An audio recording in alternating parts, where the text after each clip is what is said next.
Hi everybody, this is Arkady Frekhtman. I'm a New York City personal injury trial attorney, and in this video I'm going to tell you how I just settled a slip and fall case in New York City for millions and millions of dollars after doing a 2-week jury trial. It just happened a few days ago, late last week, and I want to tell you the story. So basically, what was this case all about? The case involved a gentleman who was getting off a train, and as he got off the train, he proceeded to a bridge. This was an above ground station that they have in New York City. This one was in the Bronx. And on one side was a park, and on the other side were just a sidewalk with stores. And so you would have these stairs leading down from the bridge, right, where the train stops, down to the sidewalk. And there were a lot of stairs. It was about 20 steps, a platform, and 20 more steps. And so what happened was the New York City Transit Authority did not clean the snow. And because of that, the snow just remained on the steel steps. And under the snow was ice. And as he came down, we argued that, he did everything that a reasonably careful person should do. He saw that it was snow. He went and he complained to the station clerk. The station clerk just said, well, what do you want me to do? I can't take care of it. He took a step. He was holding the handrail. Actually, before he took a step, he told the people behind him, hey, please be careful. So he was, being very careful. But unfortunately, when he took that step, he slipped and he went down, and he actually went down like 20 or more of those steps all the way down to the bottom.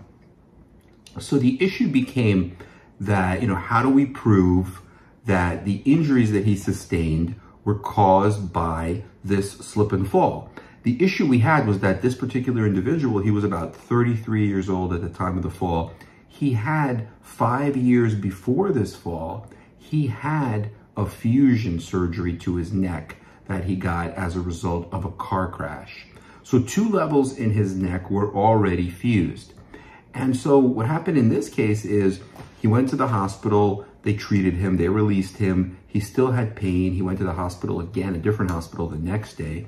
They admitted him for like a day or two, but they didn't really find anything. I mean, a lot of the MRIs, a lot of the CAT scans just said degenerative changes. And what that means is that it's not caused by the fall, but that it's just from living one's life.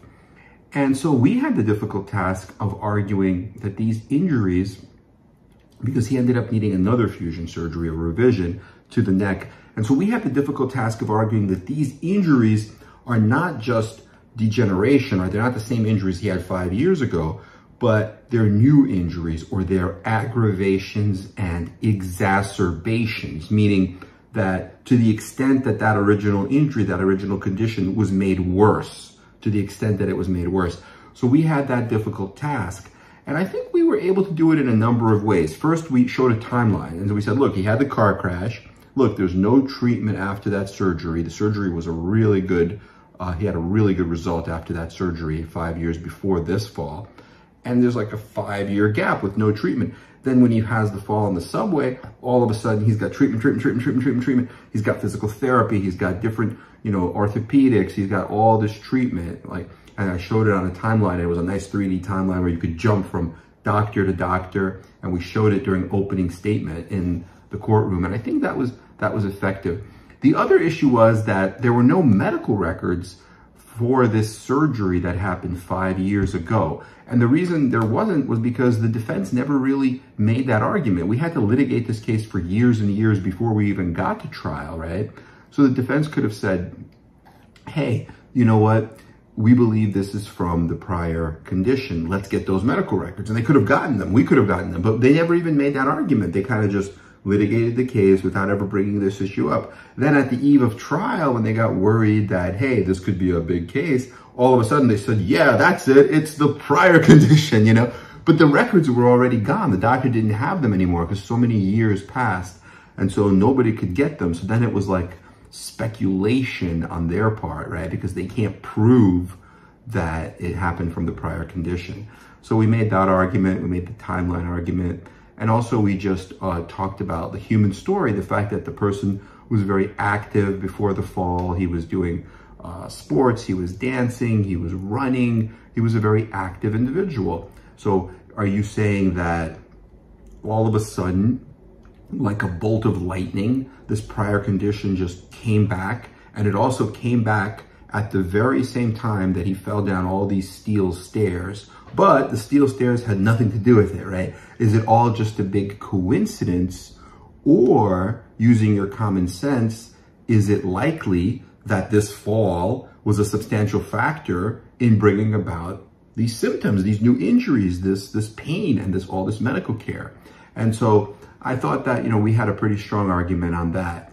And then with respect to the liability, we had to prove that the New York City Transit Authority was at fault. We had some nice logs showing that a cleaning crew actually showed up at, I believe it was 1:40 a.m. because it was snowing the day before, which was a Sunday. It stopped snowing at about, I think, close to midnight. But at 1:40 a.m., a crew showed up, and that's the cleaning crew. They had the shovels they were supposed to clean.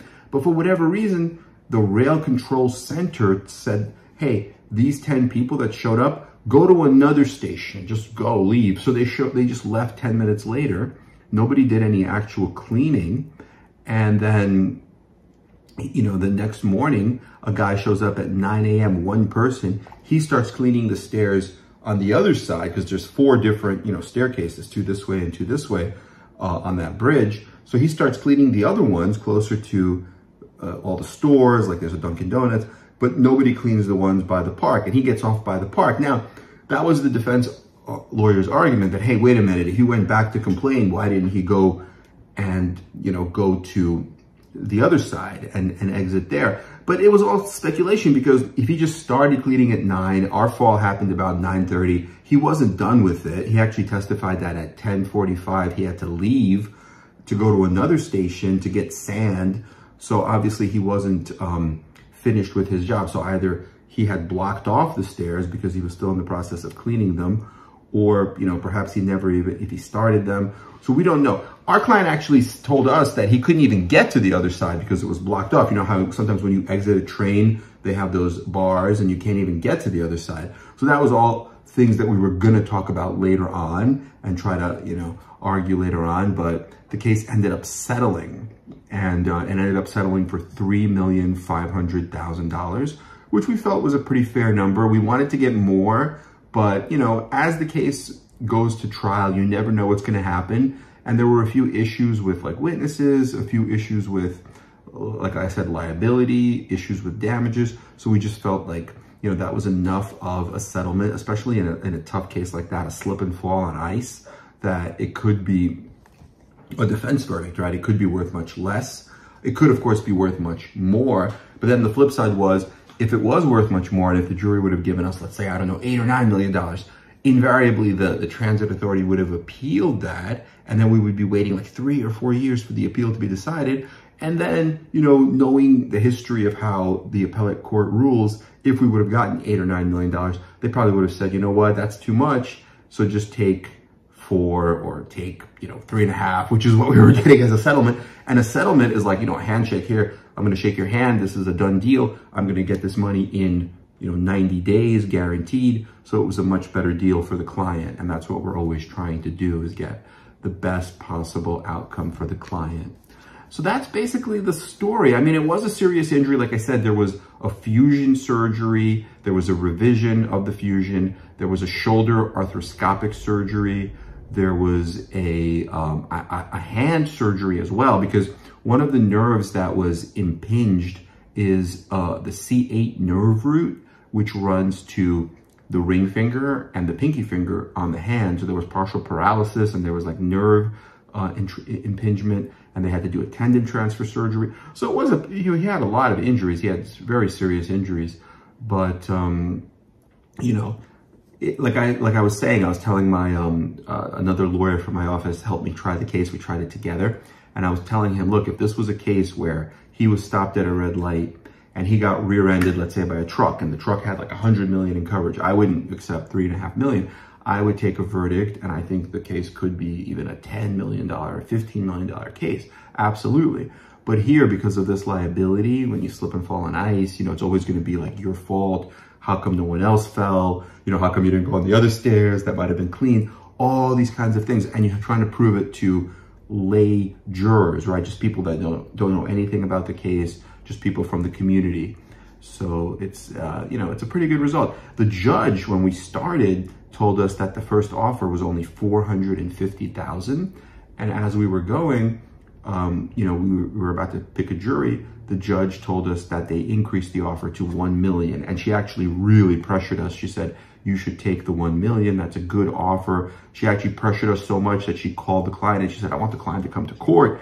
And she started interrogating the client on her own and saying, look, this is a good offer. It's $1 million. What do you, and at that point we were saying, no, we need over 5 million. But then, we kind of came to a middle ground. So they say a settlement is never, it's always like the person who's demanding the money, the plaintiff always wants more, and it's a number they're not really that happy with, but they'll accept. And the person who's paying the money, it's more than they want to pay. They're also not happy paying that much, but they understand that there's exposure and the case could be worth more. So it's like neither side is happy, and that's how you reach an agreement. So I was happy we were able to resolve it. It was a long trial. It was 2 weeks. We spent a lot of time picking a jury, and I'll do some other videos where I talk about each aspect. Like I could do a video where I talk about the opening statement, the video where I talk about some of the other issues like causation or like the medical issues, or perhaps the jury selection, which was actually a very interesting jury selection. It took a long time, so I could do some other videos about that. But I hope this has been helpful. Just wanted to do a little trial recap, and let us know what you think. Let us know what questions you have, and we are here for you. Okay, have a great day, everyone. Talk to you soon.